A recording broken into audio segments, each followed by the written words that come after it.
Hablando de potencial humano, ¿alguna vez se han preguntado a qué se debe la gran disparidad de resultados y desempeño entre una persona y otra? Una persona que percibe $250,000 anuales no es 10 veces más astuta ni mejor que una persona que percibe $25,000 anuales. ¿Por qué la diferencia de 10 veces sus ingresos? Y si tomamos a una persona que percibe $2,5 millones al año, ¿será esa persona 100 veces mejor, más astuta que la persona que gana $250,000? Imposible. En un estudio reciente de coeficiente intelectual probaron a 1,000 personas de una cierta población y llegaron a la conclusión de que la mejor persona entre los 1,000 solo era 2,5 veces más astuta que la persona de menor coeficiente intelectual. Solo 2,5 veces la disparidad, y tal vez eso sea con toda la población. ¿A qué supone que se debe la diferencia? Al hablar de potencial humano, llegamos a una fórmula que deduje hace algunos años. Tal vez eso lo explique un poco. La fórmula comienza con lo que llamamos AI, o sea, atributos innatos, las cualidades, la inteligencia, la habilidad, el temperamento, cosas con las que se nace que no pueden cambiarse mucho, además de los atributos adquiridos. Estos atributos son muy importantes, son su educación, su capacitación, sus capacidades, su experiencia, conocimiento, sabiduría, etc., multiplicado por A, que es su actitud, es igual al potencial humano individual o al desempeño humano individual o resultados individuales humanos. Ahora, de estos tres, los atributos innatos se traen desde el nacimiento. Los adquiridos pueden cambiarse, pero se necesita cierto tiempo para ello, aunque a veces cambiamos muy rápidamente. Cierta información valiosa puede cambiar dramáticamente su eficacia, pero las actitudes pueden aumentarse o disminuirse dramáticamente en segundos. Cada vez que mejoramos nuestra actitud, multiplicamos todas nuestras capacidades. Una actitud ha sido llamada acertadamente el lenguaje más importante del ser humano. La palabra más importante del idioma en el humano. Todo lo que hacemos en la vida, según un estudio en Harvard entre estudiantes ejecutivos, será en un 85% de actitudes.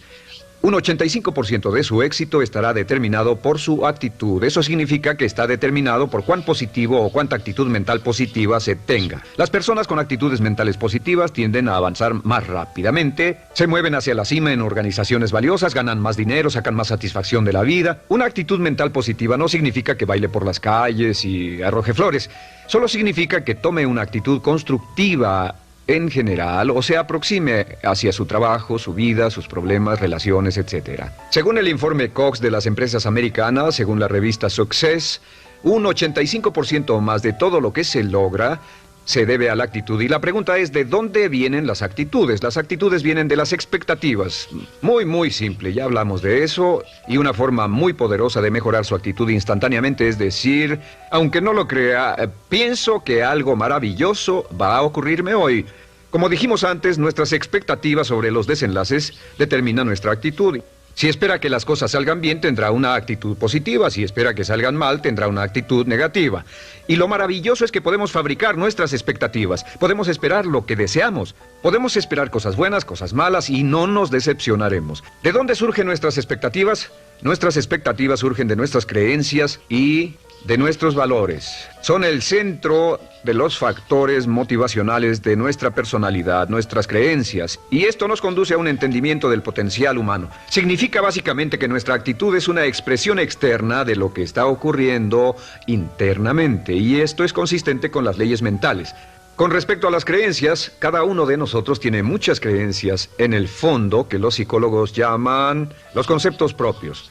El concepto propio, o su descubrimiento, es considerado por muchos como el logro único y más importante para comprender el desempeño humano en el siglo XX. Yo estoy de acuerdo. El concepto propio es como si queremos usar una analogía militar, el centro de mando. O si queremos usar una analogía técnica, es el programa central de su computadora básica. Es un grupo de creencias, valores, actitudes, sentimientos, ideas, etcétera, almacenadas en el fondo de nosotros y son el resultado de casi todas las experiencias que hemos tenido en la vida. Y algunos investigadores dicen que el concepto propio comienza a formarse aún antes del nacimiento, pero el concepto propio, una vez colocado, precede, predice y determina sus niveles de eficacia y desempeño en todas las áreas de nuestra vida. El concepto propio se convierte en el centro de mando o el programa maestro. El concepto propio de este grupo de creencias determina lo que dirá, lo que hará, cómo actuará, cómo se siente y reacciona, etc. ¿Qué significa esto? Significa que todas las mejoras en su vida externa, todos los cambios en su realidad comienzan con un cambio en su concepto propio. Les voy a explicar lo que significa. Esta es una gráfica muy simple. Hablamos de potencial humano y decimos que la persona promedio usa un 10% o menos de su potencial. Según investigaciones, tal vez es mucho menos. El Instituto Stanford Brain en Santa Clara, California, estima que tal vez se aproxime a un 2%. Seremos generosos y diremos que la persona promedio usa un 10%. Significa que en los mejores casos, la mayoría, como usted o yo, no usamos un 90% de nuestro potencial. Uno de los mejores filósofos, Oliver Wendell Holmes, dice que la tragedia de la persona promedio es que llegan a la tumba con su música aún por dentro. Aún están funcionando con mucho menos de su potencial total. Y esto es el potencial humano. Sabemos que existe una relación directa entre el potencial humano y el concepto propio. Pero como nuestros conceptos propios o nuestras estimaciones de nosotros mismos generalmente son mucho menores de lo que debieran ser, nuestro nivel de desempeño y eficacia también es menor. Sabemos que nuestro concepto propio es altamente subjetivo. ¿Qué significa esto? Significa que el concepto propio, lo que pensamos que es cierto sobre nosotros mismos, no está basado en la realidad, está basado en información que hemos tomado y aceptado como cierto, hasta el grado en que creemos lo que sea de nosotros mismos y se vuelve cierto para nosotros porque actuamos de una forma consistente con ello. Algunas personas que leen sus horóscopos y creen en horóscopos predicen su futuro. Hay algunas personas que toman la crítica y las opiniones de otros a quienes ni siquiera respetan y hacen suyas esas ideas, dando un resultado muy negativo. Lo que piense, lo que acepte como cierto, se vuelve cierto para usted. También sabemos que como adultos tenemos una variedad de conceptos propios. Tenemos un concepto propio de cómo vestirnos, cuánto pesamos, lo que comemos, lo bien que podemos hablar en público, qué tipo de padres somos, qué tipo de hijos somos con nuestros padres, qué tipo de esposo o esposa somos, qué tipo de amante, de conductor. Lo interesante de manejar es que todos los hombres tienen un concepto muy positivo con respecto a esto. Las mujeres no entienden esto, pero los hombres nacen con un genio inherente para manejar. Todos los hombres son choferes excelentes. Si no lo creen, todo lo que tienen que hacer las mujeres que están viendo esto es pensar en la última vez que trataron de corregir la forma de conducir de un hombre y recordarán que no obtuvieron buenas respuestas. ¿Cómo respondemos ante alguien que desafía nuestro concepto propio sugiriendo que no somos las personas que pensamos ser? Estamos a la defensiva, nos enfadamos, nos irritamos, es difícil que nos traten. Tenemos un concepto propio de lo creativos que somos, lo inteligentes, lo rápido que leemos, lo bueno que somos en los deportes, y si practicamos una gran variedad de ellos, tenemos un concepto propio para cada uno de ellos. Tenemos un concepto propio de lo bien que cocinamos, de lo bien que educamos a nuestros hijos, de lo bien que limpiamos nuestra casa, los autos que manejamos, etc. Y también de lo que valemos por lo que ganamos. Es muy interesante saber que nunca ganamos más del 10% de nuestro concepto propio en ingresos. Nuestro concepto propio determina nuestro nivel de ingresos. Este nivel de concepto propio se llama zona de confort. Y aunque querramos más dinero, veremos que la tendencia humana natural de todas las actitudes es luchar por lograr entrar a la zona de confort y luego quedarnos ahí. Si ganamos un 10% por encima de nuestro concepto propio de ingresos, tendremos una necesidad imperante de deshacernos de ese dinero. Lo donaremos, lo gastaremos en forma extravagante y hasta lo perderemos si recibimos demasiado. Las personas que ganan la lotería siempre están quebradas a los 2 o 3 años. Queman el dinero porque ese dinero está más allá de su concepto propio. Si gana 10% o menos de su nivel de concepto propio, se descubrirá luchando, trabajará más duro, más tiempo, pensará en forma más creativa, buscará diferentes formas para aumentar sus ingresos o sus segundos ingresos. La única forma de mejorar cualquier parte de su vida, incluyendo sus ingresos, es aumentando el nivel del concepto propio de sus ingresos, comenzando a pensar en usted como si estuviera ganando más dinero. Si quiere bajar de peso, la única forma en que podrá lograrlo es pensando en que está delgado. Piense en usted mismo como una persona más delgada. Si quiere volverse una persona más popular, más amorosa, más feliz o más sana, comience a pensar una y otra vez en esas cosas hasta que se vuelvan parte de su nuevo concepto propio. Hablaremos de eso más adelante. Es una parte esencial de la programación de su mente hacia el éxito. Su concepto propio global está determinado por el promedio de sus conceptos propios en las áreas que considere importantes. Ahora, su concepto propio está formado de 3 partes críticas. La primera parte del concepto propio es el ideal propio. El ideal propio es la persona que más desearía ser. Es su idea de lo que constituye un ganador. Es su su visión ideal de lo mejor que puede ser usted. Nada más, una de las cosas que sabemos de las personas con éxito es que las personas con éxito tienen ideales propios muy claros, ideales claros de quién quieren ser en el futuro. Las que no tienen éxito tienen ideales muy vagos. El número 2 es la autoimagen. La autoimagen es como un retrato de cómo se ve a sí mismo y lo que piensa de sí mismo. La autoimagen es el espejo interno, es como se percibe a sí mismo ahora en su desempeño actual, en forma cotidiana. La tercera parte es su autoestima. Su autoestima es cómo se siente consigo mismo. Cómo se siente consigo mismo es la fuerza motriz, el motor, la fuerza poderosa dentro de su subconsciente. Es la fuerza de energía dentro de su concepto propio y determina casi todo lo que le pasa. La mejor definición de autoestima es cuánto se agrada a sí mismo. Cuánto se agrada a sí mismo como esposo, cuánto se agrada a sí mismo como empleado, cuánto se agrada a sí mismo como jefe, como inversionista, como orador profesional, como atleta, etcétera. Según se agrade a sí mismo, su nivel de autoestima, su sentimiento emocional global respecto a cualquier área de su vida determina su desempeño y su eficacia en dicha área. Lo sorprendente es que se convierte en lo que piensa, su concepto propio es maleable, su autoestima puede formarse repitiendo una y otra vez: me agrada mi persona, me agrada mi persona, me agrada mi persona. Me agrada mi persona, me agrada mi persona, me agrada mi persona. Entre más se repita, me agrada mi persona, me agrada mi persona, entre más lo repita una y otra vez, más crecerá su autoestima, y entre más crezca su autoestima, más crecerá su concepto propio global. Cuando crezca su concepto propio global, su desempeño será mejor en todo lo demás que emprenda. Cada vez que diga, me agrada mi persona, me agrada mi persona, me agrada mi persona, me agrada mi persona, me agrada, será como bombearse psicológicamente. Todo lo que pase que haga que su autoestima suba, hará que se comporte mejor. Todo lo que haga que su autoestima baje, hará que se comporte peor, que cometa errores, que sea infeliz, etc. Un punto crítico de agradarse a sí mismo, sobre autoestima y agradarse a sí mismo, es que, número 1, nunca puede querer a nadie más de lo que se quiere a sí mismo. Que su nivel de autoestima es determinante de la calidad de relaciones que tenga con los demás.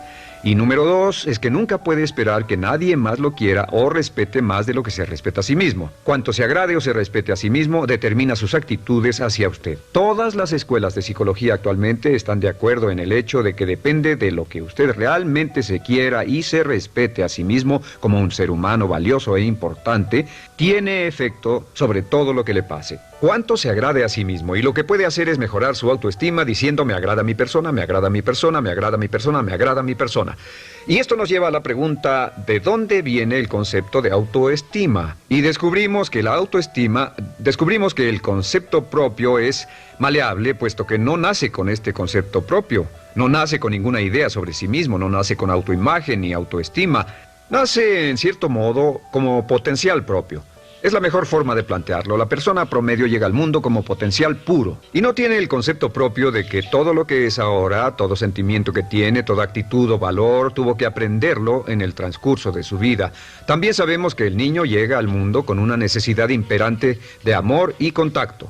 Y como una gran cantidad de investigaciones lo indican, necesitamos mucho amor y contacto durante toda nuestra vida, pero en especial durante nuestros años de formación, porque de niños aprendemos quiénes somos, cuánto valemos, si somos importantes, inteligentes, amorosos, chistosos.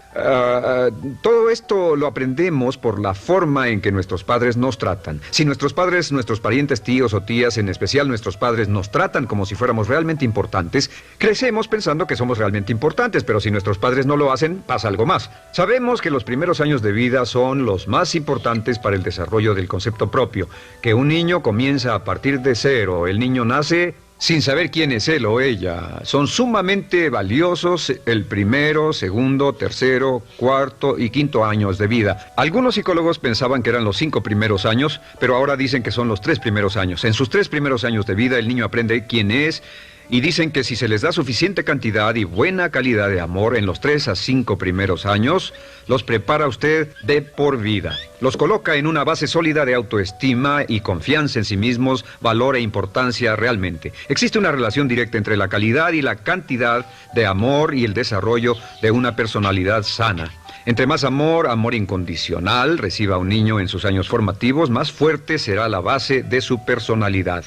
El reverso de la educación es que casi todos los problemas de psicosis, neurosis, perturbaciones de la personalidad y problemas de comportamiento surgen de los problemas que se tengan con el concepto propio. Ahora observemos a los adultos. Aquí está nuestra personalidad adulta. Si nos observamos, podemos llegar a reparar nuestras bases, por así decirlo, repitiéndonos una y otra vez: me agrada mi persona, me agrada mi persona, me agrada mi persona, y llevamos ese concreto reparador hacia la base de nuestra personalidad. Los niños necesitan el amor como las rosas necesitan la lluvia. Los niños que carecen de amor a menudo mueren por escasez de amor. Es una enfermedad llamada marisma. Ahora, ¿qué más sabemos sobre los niños? Sabemos que los niños llegan al mundo con dos atributos notables. El primero es que no sienten temor. Los niños nacen sin temores. No temen a nada excepto a caerse y a los ruidos fuertes. Y esto se expresa en sus actitudes: yo puedo. Los niños llegan al mundo pensando que pueden hacer cualquier cosa, y quien haya criado a un niño hasta la edad de 3, 4 o 5 años sabe que debe pasar esos primeros años evitando que se maten, porque son como pilotos japoneses, porque no le tienen miedo a nada. Su segundo atributo es que llegan al mundo totalmente espontáneos. Dicen lo que quieren, hacen lo que quieren, son totalmente desinhibidos. Totalmente. Ellos no temen hacer nada de lo que desean, y esto se expresa en su actitud: no quiero. No tengo que hacerlo. Si ha tratado de controlar a un niño, lo habrá visto. Lo primero que dicen cuando comienza a darle órdenes, lo primero que aprenden es: no tengo que hacerlo. Claro, a veces cambiamos sus mentes de una u otra forma, pero estos son los dos atributos con los que los niños llegan al mundo. Llegan al mundo sin temores y desinhibidos. ¿Qué significa esto? Significa que nuestro derecho innato natural es no ser temerosos y ser desinhibidos. Y solo cuando podemos crear la misma situación en nuestra vida adulta, cuando no tememos y somos desinhibidos, nos sentimos a gusto con nosotros mismos.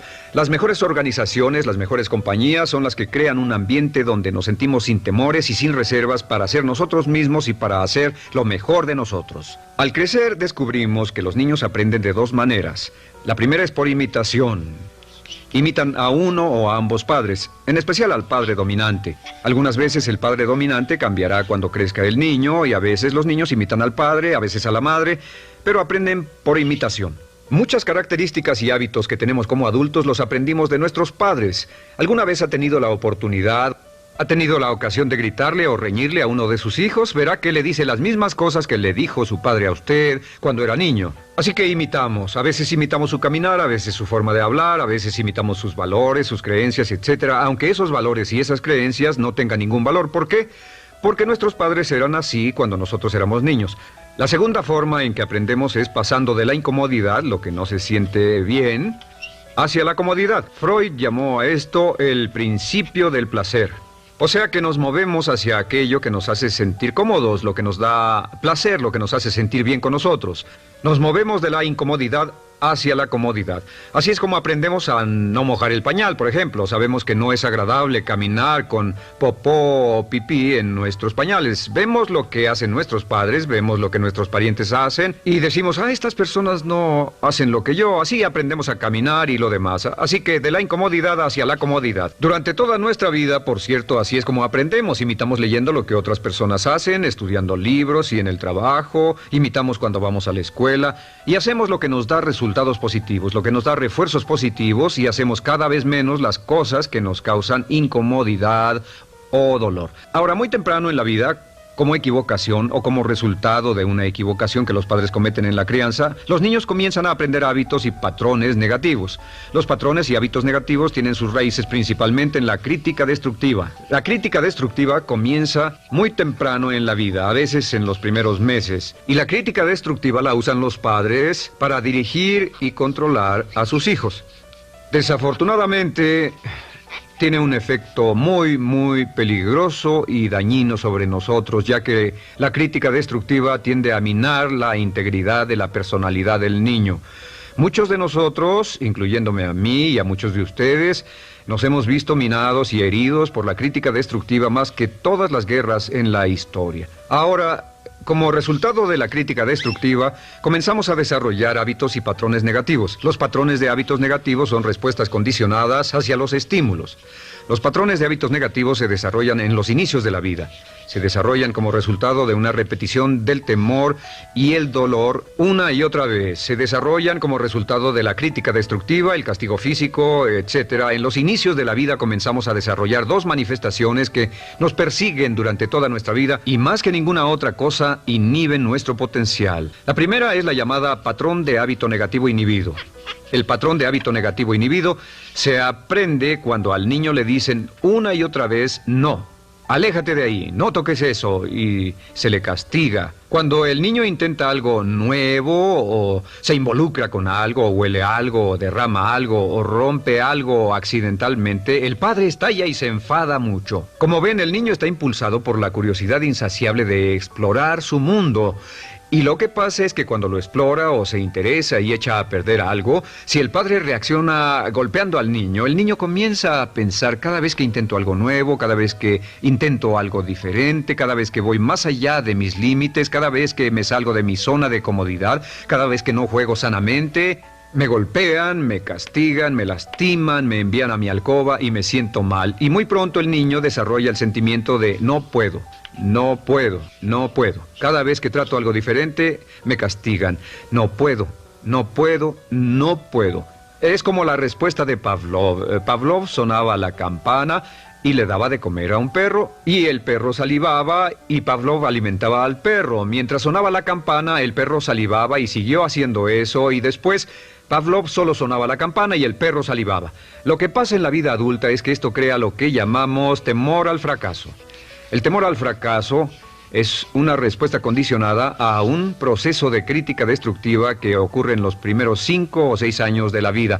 El temor al fracaso automáticamente nos activa, nos sentimos ansiosos, tensos, intranquilos, sentimos presiones y estrés en nuestro plexo solar, sentimos ganas de retirarnos del evento, y el temor al fracaso es la razón principal por los fracasos en la vida adulta. Es la razón principal por la que evitamos cumplir plenamente nuestro potencial.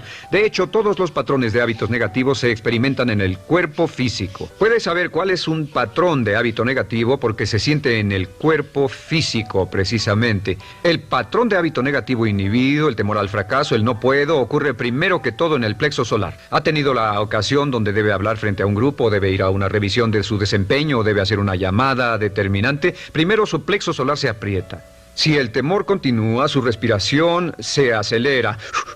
Su corazón comienza a latir apresuradamente, su frecuencia respiratoria aumenta y le duele la cabeza como migraña en la parte frontal, su garganta se le cierra y no puede hablar y se le seca la boca por completo. Y como se pone tan tenso y asustado, va corriendo al baño. Estas son todas las manifestaciones. No hay peligro físico, pero sí peligro psicológico, una respuesta condicionada. Cuando sentimos estas cosas, la tendencia es retirarse de la situación que las ocasiona y es la razón por la que no logramos mucho si retrocedemos.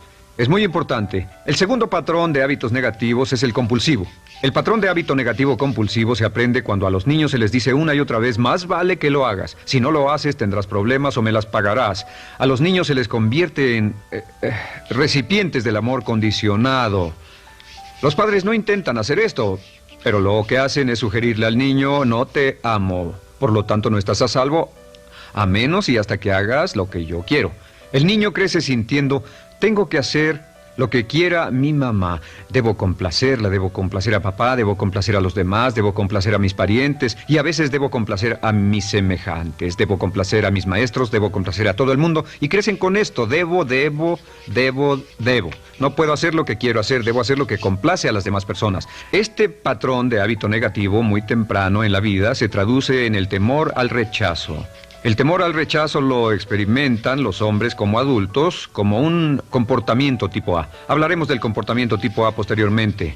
El comportamiento tipo A es una necesidad compulsiva o excesivamente compulsiva de complacer de algún modo a alguien sin normas de comportamiento, prácticamente sin pensarlo. El temor al rechazo nos impulsa, nos hace muy sensibles a las necesidades de los demás. Hacemos cosas que otras personas quieren, no hacemos lo que nosotros queremos. Siempre estamos tratando de complacer a los demás, tenemos preocupaciones o nos importan las opiniones, sentimientos y actitudes de otros hasta el punto donde ocultamos nuestras necesidades.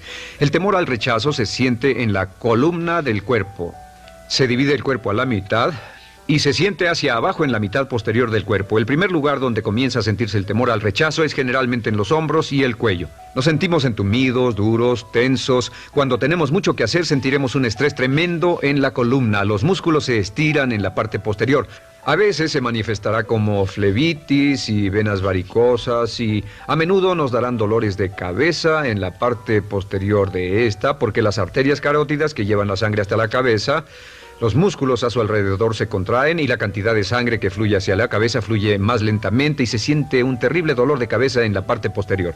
Estos dos temores, los patrones de hábitos negativos compulsivos, el compulsivo y el inhibitorio, son resultado de la crítica destructiva, el gran destructor de la personalidad que nos persigue durante toda la vida. Y lo maravilloso de todo esto es que como son patrones de hábitos aprendidos, podemos olvidarlos. Podemos acabar con el temor al fracaso que nos detiene. Podemos acabar con el temor al rechazo que hace que hagamos cosas que complacen a los demás en vez de complacernos a nosotros, trabajando con nuestra propia autoestima. Porque existe una relación inversa entre la autoestima y el patrón de hábitos negativos. Porque entre más se agrade a sí mismo, menos teme al fracaso. Entre más se agrade a sí mismo, menos teme al rechazo. Entre más se agrade a sí mismo, menos temerá a cualquier cosa. Y si sigue repitiendo, me agrada mi persona, me agrada mi persona, me agrada mi persona una y otra vez, si sigue diciendo esto, con el tiempo su autoestima sube más y más y más y más y sus temores desde luego bajan. Cuando su autoestima sube, sus temores van en dirección opuesta. Ahora, ¿cómo enfrentar la crítica destructiva si debe criticar a otras personas? Pues eso es muy simple. Muchos padres nos han preguntado eso. ¿Cómo se controla a los niños? Una de las claves para controlar a los niños es dirigirlos para que hagan algo constructivo en lugar de hacer algo destructivo. Otra cosa que debe recordarse es que lo que quiere hacer es que quiere dar una crítica informativa, crítica constructiva, lo que significa que se les dice a los niños lo que pueden hacer o a los adultos lo que pueden hacer mejor. Todo el propósito de dar retroalimentación de cualquier tipo es mejorar el desempeño.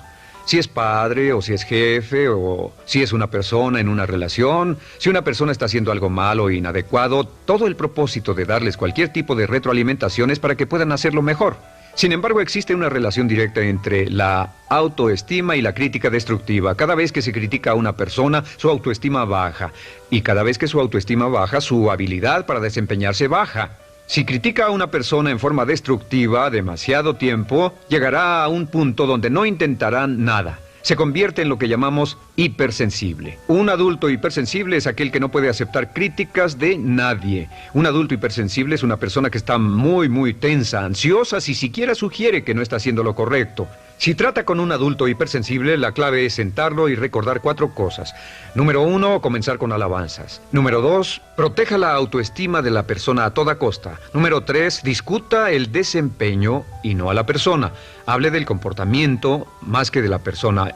Y número 4 es enfocarse hacia el futuro en vez de en el pasado. Enfóquese hacia lo que va a hacerse en forma diferente en el futuro en vez de lo que pasó en el pasado. ¿Por qué? Una razón muy simple, porque una persona no puede controlar el pasado. Al no poder controlar el pasado, cualquier crítica de lo que han hecho en el pasado les da un estrés tremendo y frustración. Así que en resumen, la clave del éxito en la vida es una actitud mental positiva. Una actitud mental positiva se basa en expectativas de éxito, de una serie de expectativas positivas.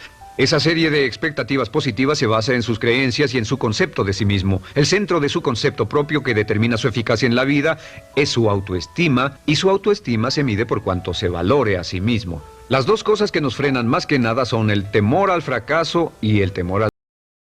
Y uno de nuestros secretos centrales de éxito es este: conviértase en un organismo generador de autoestima perpetua. Haga continuamente cosas para usted mismo, hacia sí mismo en su vida, que hagan que se agrade a sí mismo, que se ame, que se acepte, que se respete, que hagan que se sienta fantástico con usted mismo. Si es un jefe o un padre, no olvide que la clave para el máximo desempeño en su hogar y en su trabajo es hacer que las personas se sientan maravillosamente consigo mismas. Entre mejor se sienta consigo mismo y más se agrade, más probable será que logre que las personas a su alrededor lo quieran, lo acepten, lo respeten, se respeten. con el fin de...